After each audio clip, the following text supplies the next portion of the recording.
साथीहरू तपाईहरुले यसलाई के नामले चिन्नुहुन्छ? हामीले चाहिँ यसलाई कुन्द्री भन्छौं। कसैले चाहिँ गोल काक्री नामले पनि चिन्नुहुँदो रहेछ। सेम काँक्रो जस्तै हुने सानो बत्तिलो काँक्रो जस्तो। आज चाहिँ मैले यसको अचार बनाउन लागेछु। तपाईहरुलाई कसरी पकाउँछु भनेर देखाउँछु है। सुरुमा मैले कराई बसाले अनि त्यसपछि तेल हाले। तेल तातिसकेपछि यसमा मैले मेथी हाले। मेथी फुरिसक्यो अनि अब मैले मेथी फुरिसकेपछि यसमा मैले आलु हाल्छु अनि आलु एकछिन चलाउँछु।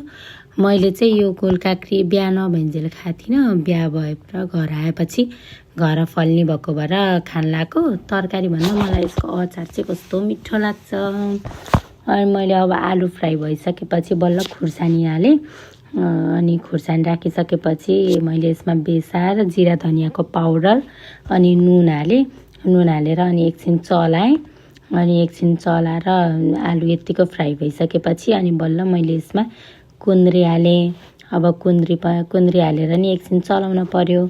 अनि मजाले चलाएँ। अनि चलाइसकेपछि अनि जतासुकै अब मसलाहरू मिक्स भइसकेपछि अनि बल्ल मैले यसलाई प्लेटले छोपेँ। अचार त अब छोप्दै पकाउँदै गर्न पर्यो फेरि। अनि त्यसपछि छोप्दै पकाउँदै गरेर यतिको भइसक्यो। अनि बल्ल मैले यसमा भाँगोको छोप र अनि अमिलो हालेँ। यस्तो मिठो भयो थियो। हजुरहरूले नि यस्तै गरेर पकाउनु।